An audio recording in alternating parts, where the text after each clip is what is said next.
自衛隊員の服務の先生をご存知でしょうか。強い責任感を持って先進職務の遂行にあたり、ことに望んでは危険を顧みず、身をもって責務の完遂に努め、もって国民の負託に応えることを誓いますと、自衛隊入隊後に誓うものです。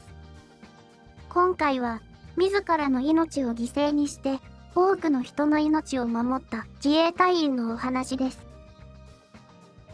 1999年11月22日、13時2分、入間基地を離陸した航空総隊司令部飛行隊に所属する旧式練習機 T33A がエマージェンシー緊急事態を宣言し、13時43分頃、埼玉県狭山市の入間基地の北東約2キロの河川敷に墜落しました。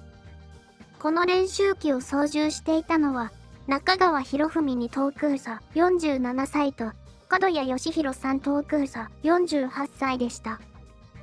二人は、墜落直前にベイルアウト、緊急脱出を試みましたが、脱出時の高度不足が原因で、二人とも帰らぬ人となってしまったのです。墜落した機体は、入間川の真上に張られた27万5000ボルトの送電線と飛来線の計5本を切断し、東京都練馬区、世田谷区、港区、中央区、多摩地域、埼玉県狭山市、入間市、川越市、所沢市の一部など広範囲にわたる大規模な停電を発生させました。また、墜落地点の河川敷の北側に住宅地が広がっていたこともあり、一歩間違えれば住民を巻き込んだ大惨事となっていたと、マスコミは自衛隊を執拗に叩きました。しかし、この事故にはいくつか不可解な点がありました。航空自衛隊の事故調査委員会が発表した調査結果によると、パイロットはベイルアウトを通報した後、13秒後にもう一度同じ言葉を叫んでいたのです。とっさのことで気が動転し、脱出が遅れたのでしょうか。そうとは思えません。なぜなら、どちらも階級は空佐級。二人は経験の浅い新人パイロットではないのです。飛行時間2000時間以上でベテランと言われている世界で、中川2等空佐は約5229時間。角谷3等空佐は約6492時間と、二人とも大ベテランと言えるほど経験があったのです。だからこそ一つの疑問が残ります。この飛行機の場合、パイロットと同乗員が脱出して、無事に帰還できる高度の限界はおよそ600メートル。仮に練習機に故障が発生したのが高度3000メートルと仮定すると、そこから高度600メートルまで降下する間に脱出すれば良いことになります。しかし、二人が実際に脱出した時の高度は、すでに地上まで100メートルを切っていました。飛行技術や機体に精通していたはずの二人が、なぜそんな選択をしたのでしょう。この謎を解き明かすため、事故の最中に何があったのか、順を追って振り返ってみます。13時2分、入間基地から T33A が離陸。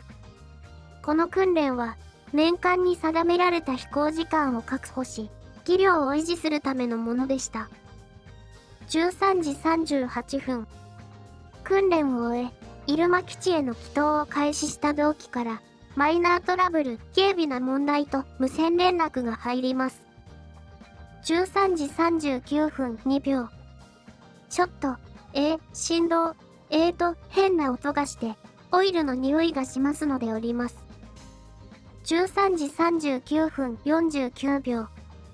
管制塔からの紹介に対し、コックピットスモークとの返事。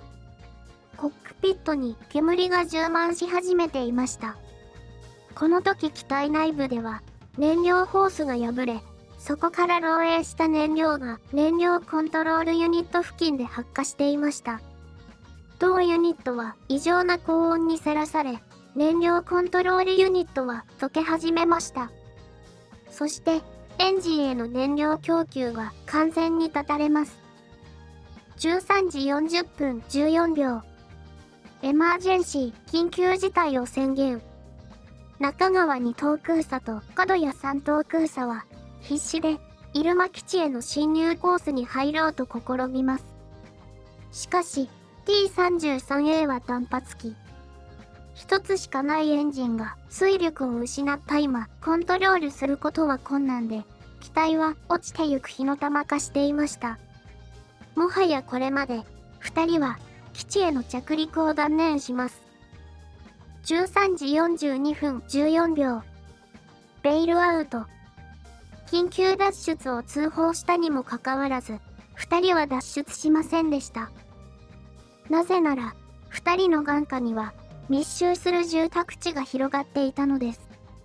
機体を捨てて脱出すれば、自分たちの命は助かる。しかし、住民が被害に遭ってしまう。一度断念してベイルアウトを通報した二人の壮絶な13秒間の戦いが始まりました。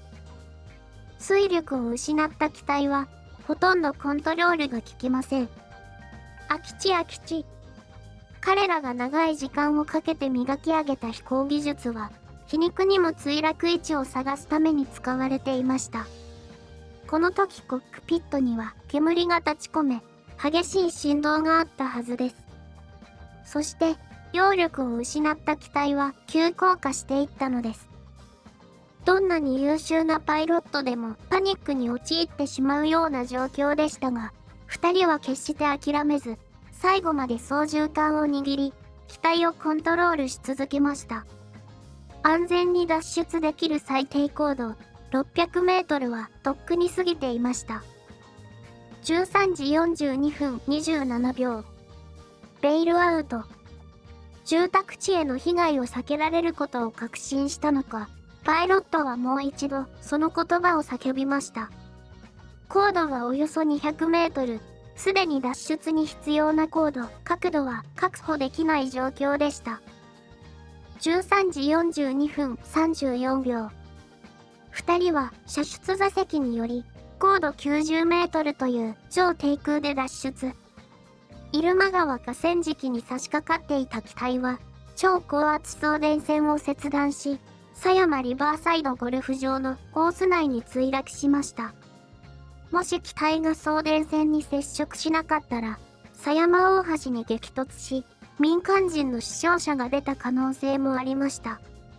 北側に広がる狭山ニュータウンに墜落していれば、大惨事を引き起こしていたことでしょう。脱出した二人のうち一人は、パラシュートが全く開いておらず、もう一人は、半分だけ開いているような状態。二人は、パラシュートの減速効果が得られないまま、地上に激突してしまったのです。結局、市街地上空で発生した航空機事故にもかかわらず、事故の犠牲者は二人だけでした。最初のベイルアウトから13秒後、もう一度ベイルアウトと叫んだ時、二人は何を思ったのでしょう。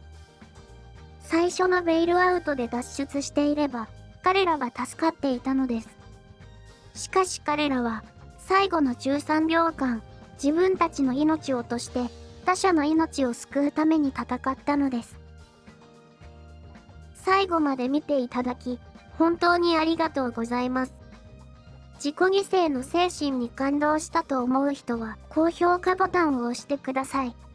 また、今回の話題について、思っていることがあれば、気軽にコメントしてください。